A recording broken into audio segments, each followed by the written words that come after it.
ኣሌክስ ክሕሾ ስለዘይከኣለ ነኸወደውና ስለዝኸደ ንፀበል እዮም ወሲዶምዎ። ኣደ ኣሌክስ ተኾናውን ብጣዕሚ እየን ተጨኒቐን ወደን ከምዚሉ ሓሚሙ ስለዝረእዩ ብጣዕሚ እዩ ኣጨኒቕውን። ሰላም ሰላም ተኸታተልቲ ናይዚ ቻነል ከመይ ኔኹም ከመይ ትኾኑ? ኣነ ሰላም ኣለኹ እግዚኣብሄር ይመስገን። በብዘለኹምዎ ሰላምኩም ብዙሕ ትርፍ የለለይ ናበልኩ ሓደሽቲ ነዛ ቻነል ሰብስክራይብ ናገበርኩም ቤተሰብ ኩኑ። ቤተሰብ ዝኾንኩም ደሞ ሸር ላይክ ናገበርኩም ከም ቅድምኩም ምትዋዕኹም ኣይፈለየኒ ኩለኩም ይፈቲ። እሽም በኣርከት ዛ ቪድዮ ደሞ ብላይክ ጀምሩዋ ማለት እዩ። ሎማዓንቲ ዝመጻኹም ደሞ ብጉዳይ ዞም ኣሕዋትና ሊልን ኣሌክስን ኮይኑ ከምቱ ኣብ መእተዊ ክትሰምዕዎ ዝጸናሕኩም እየ ሒዘልኩም መፅአኒ ኢኹም ማለት እዩ። ክሻብ መጨረሻ ሓቢርኩምኒ ጽንሑ ኢኹም። ኣሌክስ ክሕሾ ስለዘይከኣለ ካብቲ ነበሮ እውን ስለዝኸወዶ ንፀበል ወሲዶምዎ። ኣደ ኣሌክስ ተኾናውናይ ብጣዕሚ ተጨኒቐን እየን ደው ኢለን ኣሉ። ኣብ ጎኑ ስለዘየለዋ ሒምዎ ኣብ ጎኑ ወደን ስለዘየለዋ ደሞ ብጣዕሚ እዩ ጨኒቕወን ዘሎ ማለት እዩ። ብምቕፃል ደሞ ዝቆልዓ ብጥዕንኡ የለን ስለዚ መንጨለት ክወስድዎ ከም ዘለዎም እየን ነጊረንኦም ማለት እዩ። እሳቶም ግን መጀመርታ ሕክምና ኢና ሓሲብና ነርና ስለዚ እንትሕር ንስኽን ኢልክን ኮንክን ግን ፀገም የብልን ኢሎም እዮም ብሓጎስ ተቐቢሎምዎ ማለት እዩ። ብድሕሪዚ ንዳጊ ፀዊዖም እዮም መንጨለት ክወስድዎ ከም ዘለዎ ነጊሮምዎ። ዳጊ እውን መፅኡ ብጣዕሚ እዩ ሰንቢዱ እንታይ ዘይነገርኩምኒ ኢልዎ።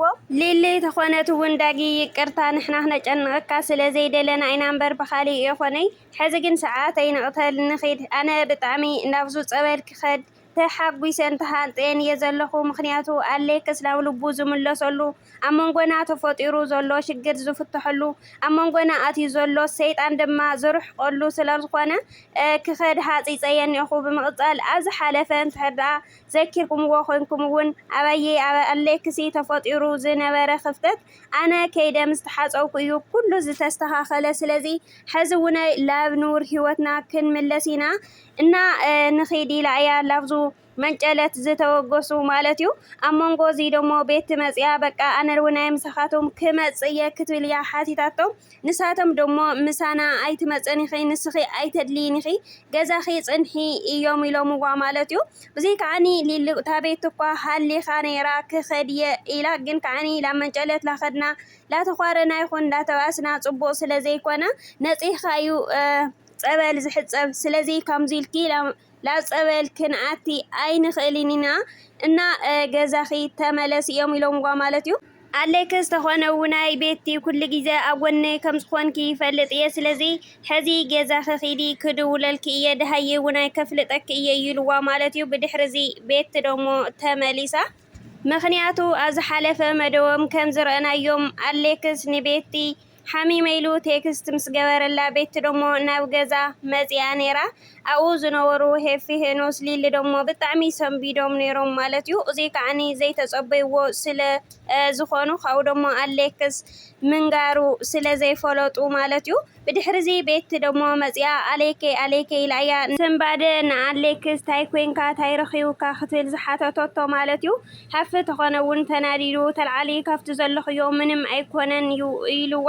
እሳ ደሞ ይርአን ድየ ዘለኹ እንታይ የጋጢምዎ መኪና ሓደጋ ድዮ ጋጢሞ ክትብል እያ ሓቲታቶም ማለት እዩ።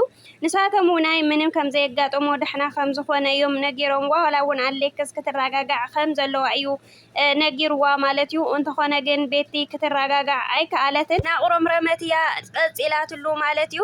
ካብኡ ደሞ እዚ ንኩሎም እዩ ኣናዲድዎም። ሃፍ ተኾነ ውናይ እንታይ ክትገብር ኣለኺ ካብ ጥቁ ረሓቂ በቃ ይኣኽለኪ ሕዚ ቀሲልኪ ውፅኢ ካብዚ ገዛ ምክንያቱ ናይ ሰብ ሓዳር ኣይትዝረጊ ኢልዋ ማለት እዩ።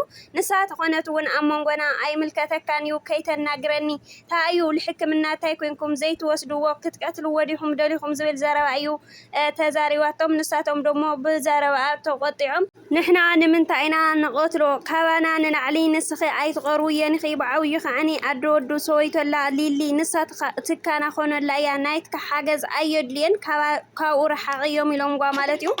ብድሕሪዚ ቤቲ ኣፍኣፎም ስለ ዝመለሰትሎም ደሞ ሃፊ ተናዲዱ እዩ ክወቕዓ ኢሉ ማለት እዩ። ግን ከዓኒ ኣሌክስ እዩ ኣጠንቂቕዎም ማለት እዩ። ስርዓት ግበር ንቤቲ ከይትነኻ ብስረለ ኣነ ስለ ዝፈትየካ ስለ ዘኽብረካ እየ እምበር ሃፊ ትገብረለኻ ትክክል ኣይኮነን እዩ ኢልዎ ማለት እዩ ብድሕሪ ክራዳድኡ ኣይከኣሉን ንቤቲ ገዛ ክትከድ ከም ዘለዋ ነጊሮም እዮም ኣውፅኦምዋ እንተኾነ ግን ኣሌክስ ሙለስዋ ተዘይኮይኑ ግን ኣነ ተልዒለ ክኸይድ እየ ኢልዎም ንሳቶም እኳ ተኮረይሉ ታይ ትኾን ለኻ ንሕና ኣለናልካ ተወርዎ ንስ ግን ቤቲ እንድሕር ደኣ ዘይመለስኩምዋ ኣነ ክኸይድ እየ ኢሉ እዩ ካብ መደቀሲኡ ተልዒሉ ካብኡ ውናይ እንትሕር ከይዳ ኮይና ኣብዚ ገዛ ከቢድ ነገር ክፍጠር እዩ ምሳየ ኢልዎም ማለት እዩ ሊሊ እውን ክረጋጋዕያ ለሚናቶ ግን ከዓኒ ክረጋጋዕ ኣይከኣለን ኪዲ ሕዚ ኢላ ለመን ክንደነበርክን ናይ ናበኸኺ እና ኪድ ዝበልኩ ክግበሪ መልስ እያ ምስ በላ ሊሊ እውን መማረፂ ሲኢና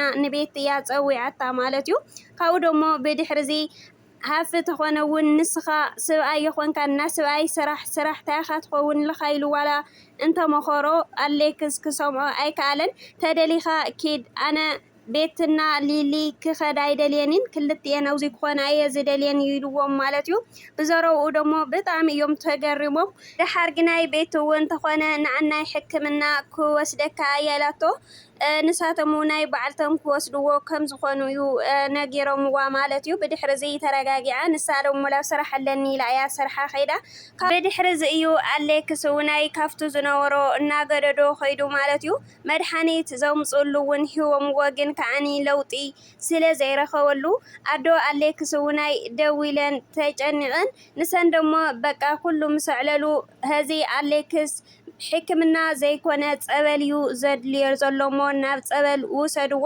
ኣነ ኣብ ጎኑ ስለ ዘየለኹ ብጣዕሚ እየ ዝሓዝን ምክንያቱ ወደይ ሓሚሙ ብማዕዶ ስለልኾንኩ ብጣዕሚ እየ ይጭንቕ ኣለኹ ግን ከዓኒ ኣብኡ ለለኹም ደቀይ ሒዝኩምዎ ኺዱ ብስርለ ብቕንያቱ ኣሌክስ ብጥዕንኡ የለን ኣይትርእይዎን እንዲኹም ዘለኹም ኣይተስተውዕሉሉ እንዲኹም ስለዚ ካብ ሕክምና መንጨለት እዩ ዘድልዮ ዘሎ ክብላ እየን ተዛሪበንኦም ማለት እዩ ንሳቶም ደሞ ብሓሳበን ተስማዕሚዖም ደስ ይልዎም ማለት እዩ ላብ ቤት እግዚኣብሄር ላብ መንጨለት ላብ ፀበል ምኻድሲ ብጣዕሚ እዩ ዝሕጉስ ኩሉ ነገር ደሞ ኣብ ትሕቲ ፈጣሪ ስለ ዝኾነ ካብ ሕክምና መንጨለት እዮም መሪፆም ሒዞምዎ ኸይዶም ማለት እዩ ብዘይ ከዓኒ ዋላ ሊሊ እውን ደስተኛ እያ ምክንያቱ ኩሉ ኣብ መንጎና ተፈጢሩ ዘሎ ኩሉ ክረጋጋዕ እዩ ኣብ መንጎና ኣትዩ ዘሎ ሰይጣን ደሞ ክርሕቐና እዩ ኩሉ ዝሓለፈ ቅድሚ ሕዚ ውናይ ብደንቢ ገይረ እየ ዝዝክሮ ኣብ መንጎና ተፈጢሩ ዝነበረ ክፍተት ኣነ ከይደ ፀበል ምስተሓፀብኩ እዩ ኩሉ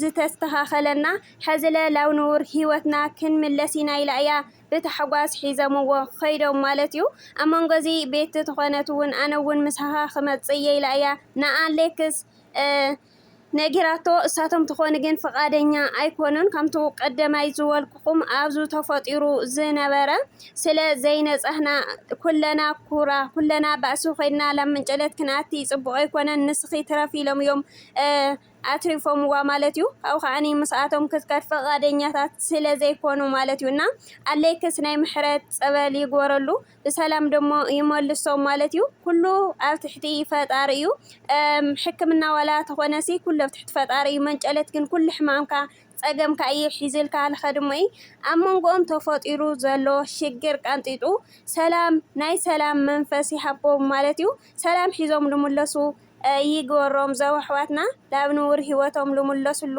ናይ ምሕረት ናይ ሰላም ናይ ቅሳነት ፀበል ይግበረሎም ማለት እዩ ኹራት ሕዋተይ እና ንስኻቶም ደሞ ንኣሌክስ ጸሊሉ ማለት እዩ ኹራት ሕዋተይ ናብ ልቡ ክምለስ ኩሉ ተጋጢሙ ዘሎ ክፍተታት ትርእይዎ ኣለኹም ኢኹም ሞይ ላብ ልቡ ልኽምለስ ማለት እዩ እና ኹራት ተኸታተልቲ ናይ ሎማዓንቲ መደበይ እዚኣ እያ ነይራ ክሻብ ካሊእ መደብ ንመፅእ ደሞ ናታትኩም መበረታታ ኣይፈለየኒ ናበልኩ ሓናፂ ርእቶ እንድሕር ደኣ ሃሊኩም ኣብ ቦታኹም ተቐምጡለይ ማለት እዩ እና ክሻብ ካሊእ